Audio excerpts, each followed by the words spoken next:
নোয়াখালী জেলা স্কুলের সামনের প্রধান সড়কে অবস্থান নিয়েছে বৈষম্য বিরোধী ছাত্র আন্দোলনের শিক্ষার্থীরা।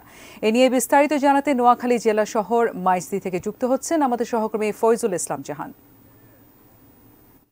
নোয়াখালীতে বৈষম্য বিরোধী ছাত্র আন্দোলনের যে 9 দফা দাবিতে কর্মসূচি, সেটি বাদ জুমার পর থেকেই এখানে ছাত্র জনতার সমন্বয়ে বিশাল সমাবেশ। তারা নোয়াখালী পুরাতন বাসস্ট্যান্ড থেকে ছাত্র জনতা একটি মিছিল নিয়ে তারা এখন এই জেলা স্কুল সামনে অবস্থান করছে প্রধান সড়কে। তো তারা এই জুমার নামাজের আগ থেকেই এখানে নোয়াখালী পুরাতন বাসস্ট্যান্ডে কোটা সংস্কার আন্দোলন, বিশেষ করে যে বৈষম্য বিরোধী ছাত্র আন্দোলন চলছে দেশব্যাপী, যে চলমান আন্দোলনে তারা এখানে জুমার নামাজের আগ থেকেই তারা জড়ো হচ্ছিল।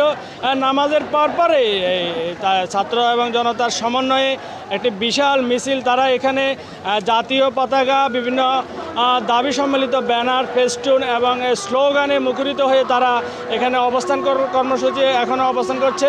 তো তাদের এই অবস্থান কর্মসূচির কারণে আপনি দেখতে পাচ্ছেন আমার পিছনে এখানে এই রাস্তায় তারা অবস্থান নেওয়াতে যান চলাচল বন্ধ হয়ে গেছে। আপনাকে যে বিষয়টি আপনি দেখতে পাচ্ছেন সেটা হচ্ছে যে এখানে সকাল থেকেই বৃষ্টি হচ্ছে, এখনও বৃষ্টি চলমান। বৃষ্টিকে উপেক্ষা করে তারা এই কর্মসূচি এখনও চালিয়ে যাচ্ছে। এ হচ্ছে নোয়াখালী থেকে বিক্ষোভ মিছিল এবং প্রতিবাদ সমাবেশ নিয়ে আমার কাছে সর্বশেষ।